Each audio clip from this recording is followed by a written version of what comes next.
Huh. Hey, that one's not too bad. Yeah, that one's even better. Nice. No. No.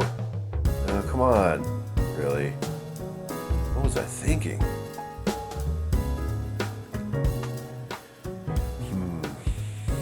So, what does make a good photograph, anyways? I'm still trying to figure that out. But I have gotten it right a few times, and I've gotten it wrong. We won't talk about that number. So, anyways, we're going to jump into some of my photos, mostly ones from last week, but I am going to have a lot of photo examples today. So, grab your thinking caps on, or whatever. Grab your stuff and let's go.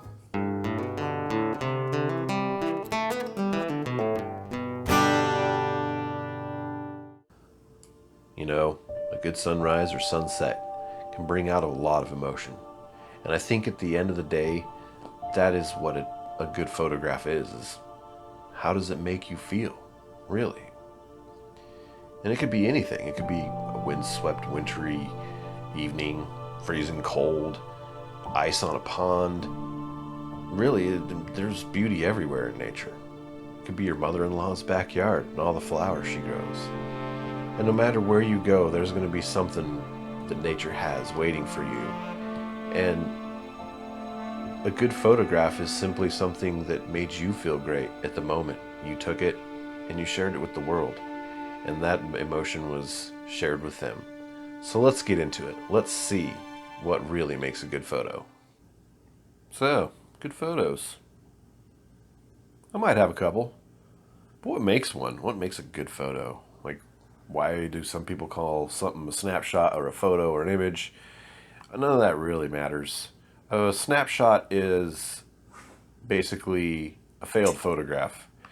And I'm going to get into that, what I mean by that here just a second. So let's get into last video's pictures.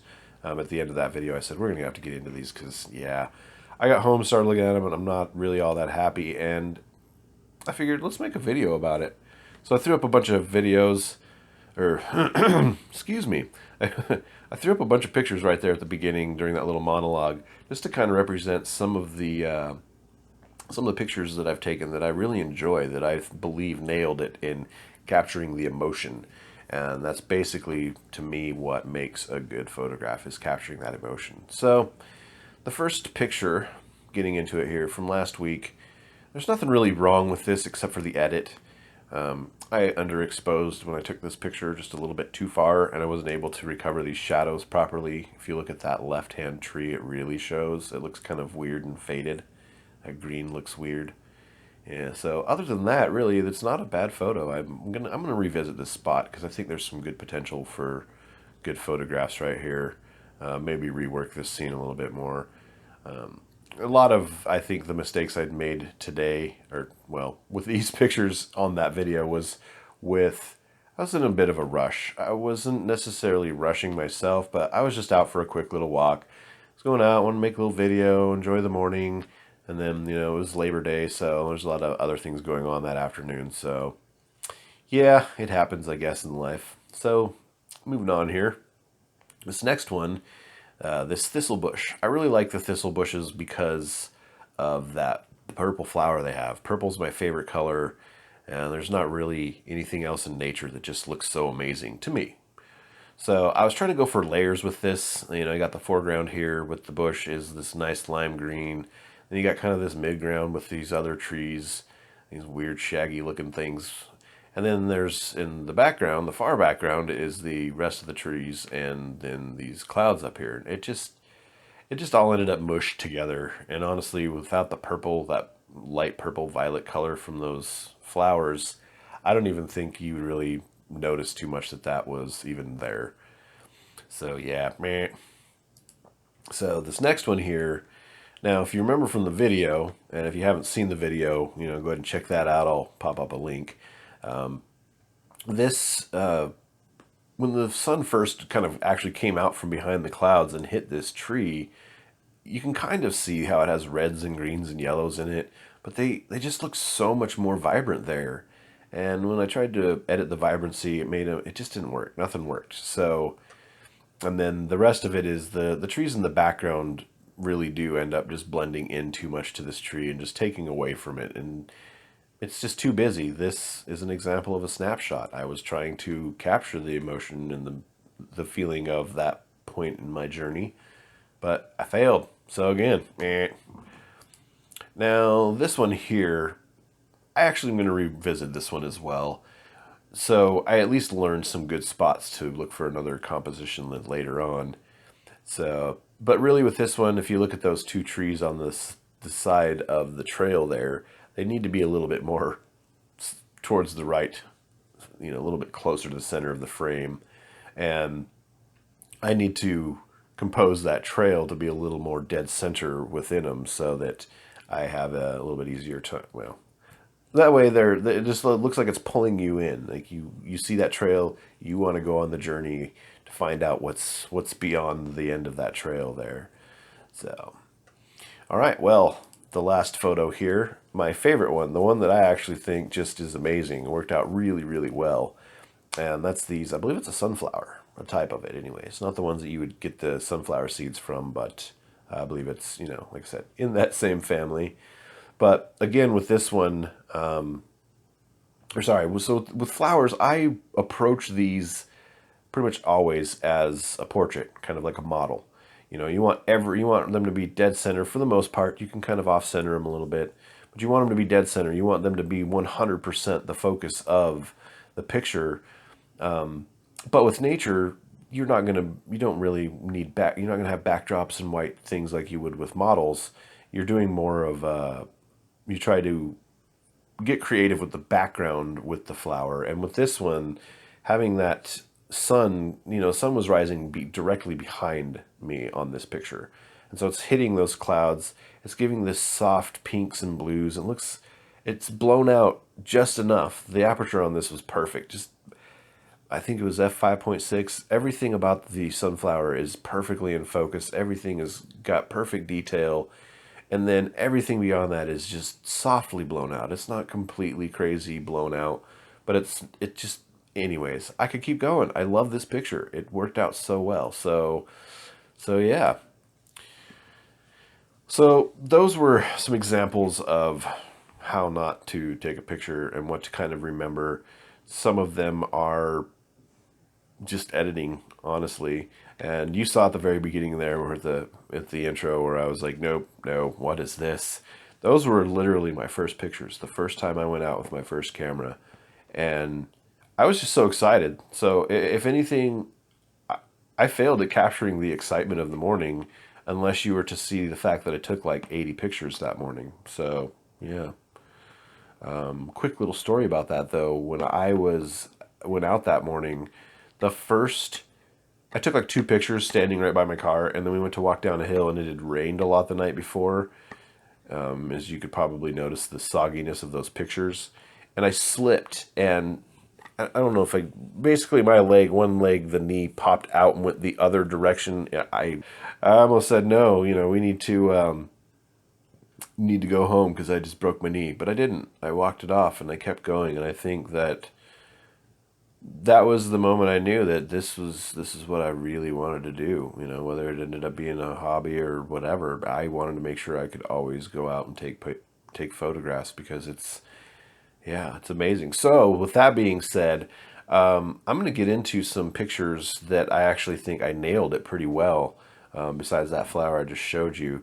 But first, if you haven't subscribed, you should do that. I like to take you guys out on adventures and everything. So if you think you find something you like so far, we're going to go out on more adventures. And like I said, I'm an amateur, so there's going to be lots of failures. So if you like at least watching people mess up, just kidding, man. Who likes to watch people suffer? That's rude. Anyways, let's get into the next one here. So, yes, the first one here, this was pretty early on with my photography too. This was I don't remember when this was. I'd have to look up the date, and I didn't do that before this. So, but I love the scale of things in here. So starting out at the top, we have this branch coming down, and it shows that I'm standing under a tree, but it also shows these playful clouds kind of almost scribbled across the sky. And you have this lone tree standing by itself over here on the right. And then you got these three little trees in the distance kind of hanging out by themselves. You know, who knows what they're doing over there. And then the rest of the foreground is just this nice, pretty green, flat field leading out to them. So just, that's really all I can say about it. I mean, it really captured the feeling of that fall evening. It was nice and peaceful, and just one of those days where you just stand there with a smile on your face, take a nice deep breath in, and so next one here. So for this one, it had rained all night, and I was hoping for a little bit more drama with the clouds, but I still really liked the fact that even though it's still pretty much locked, you know, completely overcast, there's just enough, you know, it's thin enough in the clouds that the sunlight is illuminating them there. And then right kind of like the view from the bench there is this one little orange spot. And yeah, I shoot this pond all the time. It's just a good vantage point for sunrises, and the water with reflections. It's a little too easy, I'll admit. So then the next one here, again, flowers. I approach them like a portrait I would. There's a few, oh my goodness, if I could speak English, that would be amazing too. Maybe I should, anyways, let's stick to the point here. So with the flowers here, again, the thing I was going for with this was the way that kind of, well, I don't know if it's baby blue, but that light blue color mixes really well with these light greens, the brown from the tree limbs, and then these little flowers in a nice little happy bunch. Then a couple of them there that haven't quite blossomed yet. They're just barely budding. I think it was just a nice little picture. Just brings a nice little warm feeling, warm fuzzy kind of picture.